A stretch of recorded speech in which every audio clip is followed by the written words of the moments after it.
Trump, Avrupa'nın NATO'ya yeterince destek olmadığını dillendiriyor ve bu nedenle kıtayı askeri destek konusunda tehdit ediyor. Dolayısıyla uzun bir süredir kamuoyunda NATO'nun dağılacağına yönelik teoriler dolaşıyor. Öyle ki bazı Avrupalı siyasetçiler bu durumu kabullendirip dillendirmeye başladı. Fakat şu ana kadar en önemli açıklamalardan birisi Dışişleri Bakanımız Hakan Fidan'dan geldi. Cin şişeden çıktı. Geri sokmanın bir yolu yok. NATO dağılırsa Türkiye yeni Avrupa güvenlik mimarisinin parçası olmak isteyecek. Avrupa'nın güvenliğinde etkili olmak istiyoruz. Bu açıklama Türkiye'nin üstlenmek istediği rolü açıkça ifade ettiği için oldukça önemliydi. Öte yandan Almanya Savunma Bakanı Boris Pistorius ise NATO ve Avrupa'nın liderliğini üstlenmeye hazırız derken Macron'dan şöyle bir açıklama geldi. Avrupa'nın en güçlü ve etkili ordusuna sahibiz. Dolayısıyla bu açıklama NATO'nun dağılması durumunda Fransızların da bu rolü üstlenmek istediğini gösteriyor. Şu bir gerçek ki Avrupa NATO'nun dağılma olasılığına yönelik planlar yapmaya başlamış durumda.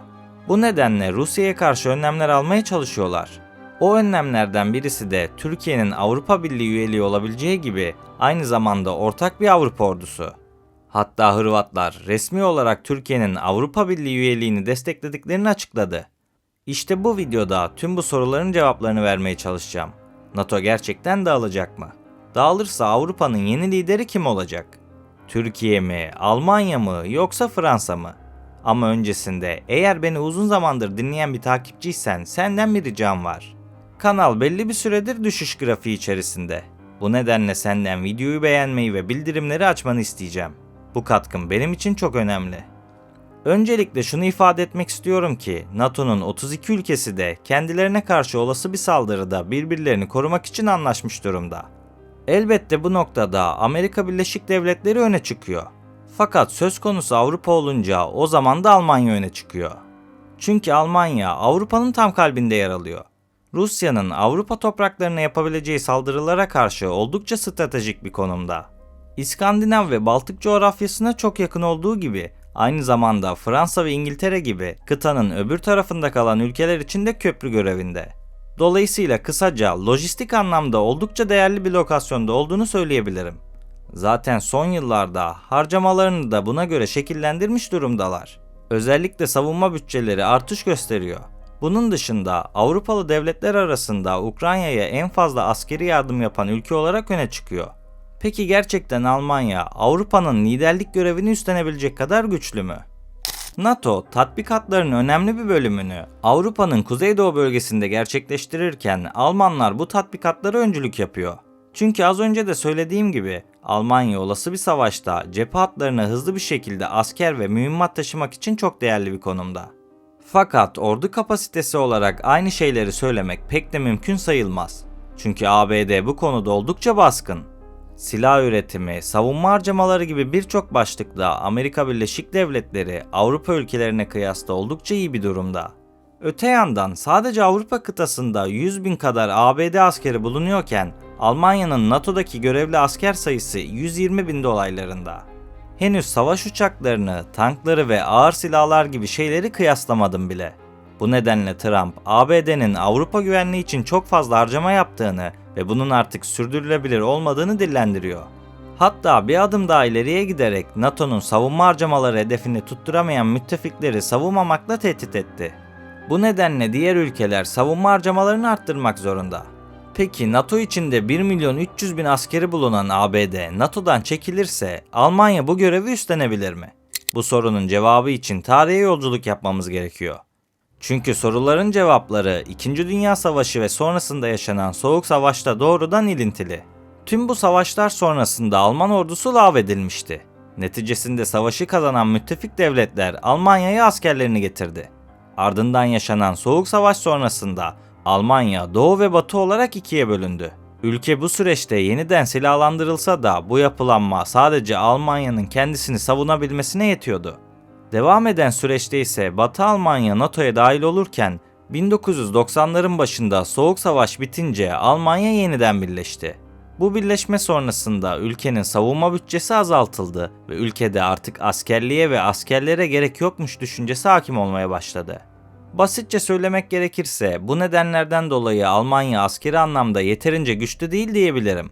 Fakat günümüzde ordularını istenilen düzeye getirmek için harcamalar yapıyorlar ve modernize ediyorlar. Mesela tank ürettiler. F-35 siparişleri verip hava savunma sistemlerini yenilediler. Ayrıca şu anda Litvanya sınırları içerisinde bir askeri üs inşa ediyorlar. Fakat tüm bu yatırımlara rağmen Alman ordusu yaşlanıyor ve küçülüyor. Bu nedenle zorunlu askerliğin yeniden getirilmesi tartışılıyor. İşte bunlar Avrupa'ya liderlik etmelerini zorlaştıracak süreçler. Öte yandan videonun başında söylediğim gibi Fransa da bu role talip. Evet, gerçeği söylemek gerekirse orduları çok güçlü. Ancak Fransa, deyim yerindeyse tam bir siyasi krizin içinde. İngiltere ise zaten Avrupa Birliği üyesi değil. İşin ilginç yanıysa son 10 yıla bakacak olursak Avrupa devletleri arasında en çok savunma harcamaları yapan ülkeler genellikle ya Rusya ile sınır paylaşıyor ya da Rusya'ya oldukça yakın konumda bulunuyor. Bu ülkeler arasında Polonya, Estonya, Letonya, Litvanya ve Finlandiya dikkat çekiyor. Mesela Polonya bu sene gayri safi yurt içi hasılasının %5'ini savunmaya harcamayı planlıyor. Öte yandan Baltık ve Kuzey ülkeleri de ordularına ciddi yatırımlar yapıyor. Hatta bazı ülkeler askerliği zorunlu hale getirdiler. Rusya'ya karşı önlemler alıyorlar ve ülkelerine sığınaklar inşa edip vatandaşlarını silah kullanma konusunda eğitiyorlar. Gerçek şu ki Avrupa eğer ABD ve NATO desteğini kaybederse gerek askeri gerekse ekonomik anlamda çok büyük bir kan kaybedecek. Trump zaten gemileri yakmış durumda. Yaptığı şeyler akıl almaz kararlar gibi görünüyor. Fakat tüm bunlar aslında ABD'nin kendi çıkarları için düşünülmüş şeyler. Çünkü dünya değişiyor. Önümüzdeki yıllarda Kuzey Kutbu ve Arktik çok önemli bir konumda olacak. ABD bu doğrultuda Avrupa Birliği'ni kafasında bitirmiş gibi duruyor. Öte yandan Rusya ile sıcak temaslar kurma sebebi ise Rusya'yı asıl tehdit olarak görmemesi. Çünkü Trump asıl tehdit olarak Çin'i görüyor ve Rusya'nın onlarla samimi olmamasını istiyor. Böylece güçlü bir Doğu bloğu yaratmak yerine dengeleri eşitlemeye çalışıyor. Fakat Çin'in bu durumdan rahatsız olduğunu belirtmem gerekiyor. Ukrayna ve Rusya barış anlaşmasına yönelik şöyle bir açıklamada bulundular. Ukrayna için barış anlaşması yapılacaksa bu sadece ABD ve Rusya arasında belirlenemez. Gördüğünüz gibi ne Çin'in ne de ABD'nin planlarında şimdilik Avrupa kıtasına yer yok. Bu nedenle AB ülkelerinin oyun dışı kalmış gibi hissetmeleri oldukça normal.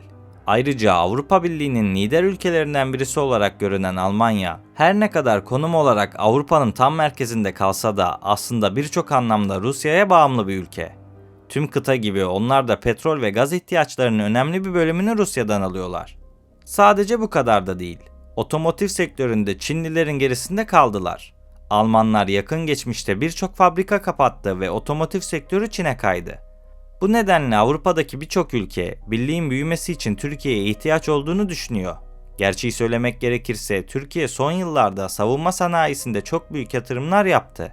Öte yandan Fransa ile birlikte NATO'nun Avrupa'daki en büyük ordularından birisine sahip. Bu nedenle NATO'nun dağılması durumunda Avrupalıların Türkiye'yi yanında görmek istemesi çok normal. Peki bu noktada bizim kazanımlarımız ne olmalı? Türkiye gerçekten Birleşmiş Avrupa Ordusu'nda olmalı mı? Gelin bu sorulara cevap vermeye çalışalım. Öncelikle dünyanın kontrolü ABD'den Çin'e kaymış gibi görünüyor. Bu nedenle Avrupa Birliği, Amerika Birleşik Devletleri'nin desteğini kaybederse Çin'e yönelebilir. Fakat burada bir ülke daha öne çıkıyor. O da elbette biziz. Evet, Türkiye Avrupa için sadece bir ordu gücü demek değil. Çünkü aslında çok önemli bir stratejik konumda bulunuyoruz. Mesela geçtiğimiz günlerde Iğdır-Nahçıvan doğalgaz boru hattı açıldı. İşte bu hat Türkiye üzerinden Avrupa Birliği'ne aktarılabilir. Avrupa gaz ihtiyacının önemli bir ihtiyacını Azerbaycan ve Türkistan gazı sayesinde karşılayabilir. Neticesinde bu projeyi de finanse edebilirler. Eğer böyle bir şey gerçekleşirse bu durum Avrupa'yı Rusya'dan ziyade Türkistan coğrafyasına daha bağımlı hale getirebilir. Ne de olsa Türkmenistan ve Azerbaycan en önemli gaz üreticileri arasında yer alıyor. Sadece bu kadar da değil. Zengezur koridoruna destek olabilirler ya da Kuzey Kıbrıs'ı tanıyabilirler. Ne de olsa Türkiye'nin AB'ye değil, AB'nin Türkiye'ye ihtiyacı var. Bu nedenle PR'ı nasıl yaptığımız çok önemli. Bu proje hem Türkiye'yi hem de Türkistan'ı, dolayısıyla da Türk Devletler Teşkilatı'nı çok önemli bir yere getirebilir. Bunların karşılığında Türkiye, elbette Avrupa'nın güvenliğini sağlamak için ortak bir orduya dahil olursa, işte o zaman bu tam bir siyasi başarı olur. Öte yandan Ukrayna'da garantör devlet olabilme ve oraya asker gönderme gibi durumları masaya yatırabiliriz. Velhasıl Türkiye'nin olası bir Avrupa ordusuna verebileceği çok şey olduğu gibi onlardan alabileceği de çok fazla şey var. Yeter ki bunlar doğru bir şekilde anlatılsın. Bu nedenle ben de kendimce buna vesile olmaya çalıştım. Peki siz bu konuda ne düşünüyorsunuz? Sizce Avrupa'nın sonu geldi mi? Yoksa Avrupa buradan daha güçlü bir şekilde çıkabilir mi? Tüm bu soruların cevapları aslında ABD ve Trump'a bağlı. Bakalım önümüzdeki günler bize neler getirecek? Beni buraya kadar dinlediğiniz için teşekkür ederim. Videoyu beğenmeyi ve kanala abone olmayı unutmayın. Bir sonraki videoda görüşmek üzere. Kendinize iyi bakın, sağlıkla ve barışla kalın.